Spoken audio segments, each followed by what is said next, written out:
Another week goes on by and we have another episode of Cautious Hero that once again proves that it is an amazing series from Fall of Anime 2019, and I think this episode single-handedly says that it's one of the best yet of the series. Now, one of the main contributions to this episode that I think just really, once again, shows how quality this story is, or the series is just the reaction faces. I know I mentioned it in my last episode review, but just the reaction faces from the goddess really cannot be beat. Like, they're just getting better and better, and the more and more I see of her character, the more I see the way she reacts to certain situations, I just truly love it. And I do like how, as time slowly goes on by, she is kind of getting used to Seiya's personality in terms of how he acts, in terms of how he likes to go over the top and destroy his opponent and like obliterate the area. You know, she is getting used to it, especially when you see that final sequence of the episode.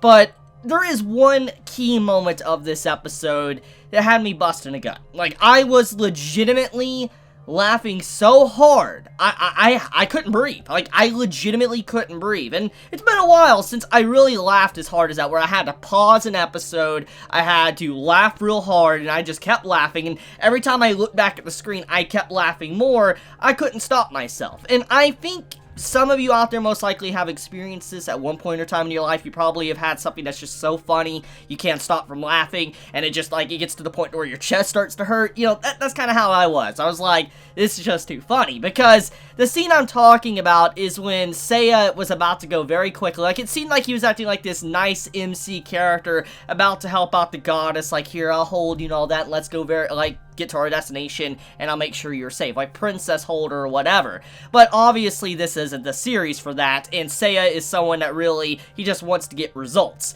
And when you see the man just like, okay, I'm about to go faster, and literally the goddess's face says it all. Like, her face, this is a second before disaster, before things really just get obliterated around her. And I can't really show the image, because, for obvious reasons. I mean, if you watch the episode, you know why I can't show the said image that happened and why I busted a gut, but it was just so unbelievable. Like, I could not believe I saw something like that from this series that just, I didn't expect it. I mean, they went out of their way to literally put censorship over her while it was going on, and the animation of that moment was absolutely fantastic. Like, it was really good. Like, you could literally see frame by frame, like, how much attention to detail that was put in, and it really does have also a similar look to Konosuba. Now, I know when it comes to animation of Konosuba, or art, it isn't necessarily, quote-unquote,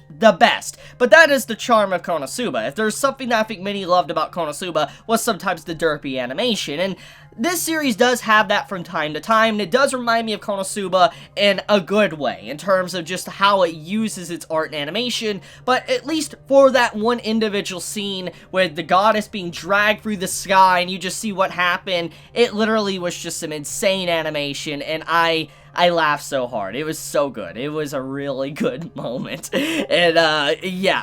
But I think many can agree with me, that's probably the best scene of the series so far. Definitely, easily the best scene of the series. And I didn't think it could be beat, especially with last week's episode, with seeing our MC literally pummeling the crap out of a god, and he legitimately admitted it in this episode that he was beating the dude with his fist. He came to a conclusion on how to really fight opponents or etc. with blunt weapons and all that, and I'm just like, are you serious? So, it's funny. It just comes full circle when you really think about what happened last week and then what happened in this week's episode. It's good. But okay, with that out of the way, jokes aside, let's actually get into what happened within this episode and dive in to what we witnessed from Seiya's character. So, one of the big details is that Seiya, he's been working on a counterattack to individuals that are at far distances. And it's something, honestly, that I'm very impressed with, and it's very smart. And you really don't see many heroes in stories really having that capability. Usually a cliche like that of seeing, let's say, someone taken as hostage and, the hero can't do anything. They have to watch someone just basically being brutally tortured in front of them, and they can't do nothing about it regardless of how strong they are. It's a common theme you see. I mean, you see this in type of stories, in, a Isekai series, etc. It's something I have personally seen a lot, and even the most powerful characters can't relatively get there in time to stop someone from being harmed. There, in fact, has been many stories I have read to where characters have been all powerful, but the person that's being, let's say, hostage, taken as a hostage, they die before the hero can even get there. Even if, let's say, the hero can get there in like a second or 10 seconds, the hostage would be dead in a moment, and so there is nothing that the hero, this all-powerful hero, can do.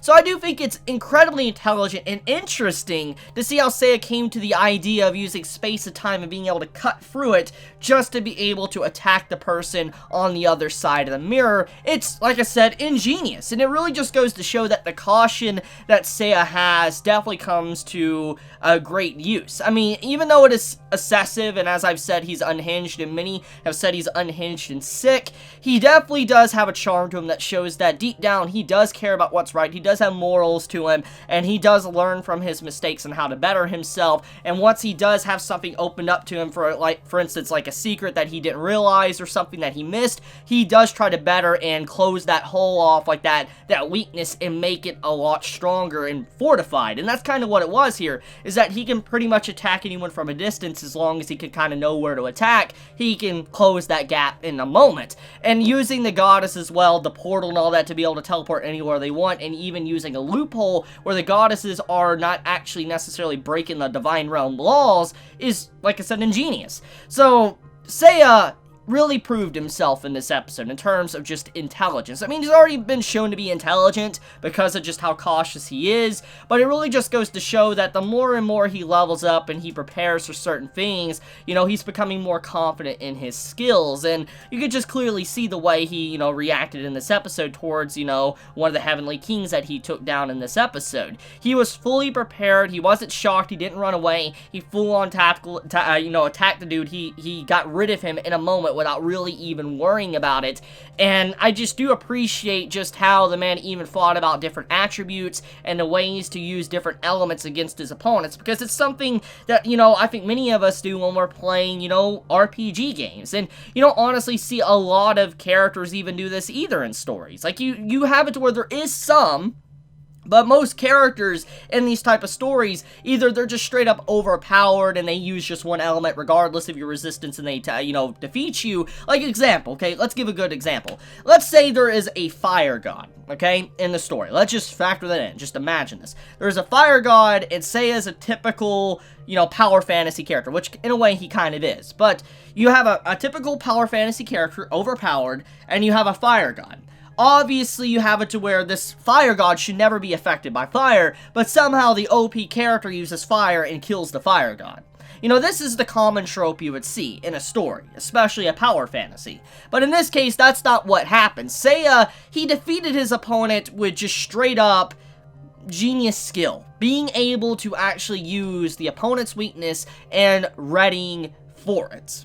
Because it basically kept the laws it established, that fire creature really cannot be defeated by fire, and it needed something else to be able to take it down, like ice, and so Seiya had to use ice, and since he is a cautious hero, he had to prep with different techniques. Even if fire seemed to be his main attack, he had to prep with different elements, which is what he did with the different bracelets. So it's just all around cool. It's something I think many do. Like when you're playing an RPG game, let's say you have a fire build. Even if you have a fire build, there might be a monster or boss, etc. that you're gonna, have to face soon, and you have to prep for it. You gotta, get, certain weapons and equipment built on the side just to be able to face a certain creature slash monster, whatever. Monster Hunter is a good example of this. If you ever play Monster Hunter, you know what I'm talking about. You have to make certain elemental weapons to be able to face other certain monsters because they're immune to something, and that's kind of what happened here. So, just appreciate it. I know many might not care about that moment, but I do like the little layers of detail, not having Seiya take down the monster the traditional power fantasy, way, with him just using fire to take down a fire monster. He had to use ice to take him down, and even though we haven't seen ice from the man yet, it makes sense that he would prep for it because he is very cautious. So, okay, anyways, with that out of the way, let's talk about, what's next, and kind of the two characters, the half-dragonkin, that have been introduced in the story. So with those two's introduction, it's kind of clear that they're not really going to have an active role in terms of fighting, but it does seem in the end result that Seiya is definitely going to use them as pack mules, because that's kind of what he admitted in this episode. He does care about the children and people. It's clear as day if you look at his emotions that, he did try to overcome his weakness to attack, people from great distances, but also the way he kind of tried to keep everybody out of danger. It does prove that he is taking everybody's safety and, being very cautious about it, which we've already seen demonstrated with how he reacted to the world. If he dies, the world is doomed. Even if he's fine, the world is doomed, so he doesn't want to die. So, we already know this about his character, but it seems like now, after this episode, he's going to be willing to allow the two kids to travel with him, basically to have his merchandise, to have his equipment to hold for him. So if he wants, let's say, 1,000 holy waters, the kids can carry it, and he will be able to, just attack and do whatever he wants. And I could definitely see him basically trying to get the kids to, upgrade their endurance and, their carry load. I could definitely see that, because he's literally going to be using them as living pack mules before everything is said and done. So it's kind of funny. But, I think that's pretty much about it, though. It's a good episode of, Cautious Hero. I had a lot of fun with it. I think many can agree that this was a hell of a fun episode, and I think it's going to bring many people laughs. I know it did for me, and like I said, I had to pause the episode because I laughed so hard, and it's been a while. I really had a good time today, and this does put a smile on my face and make me have a good time.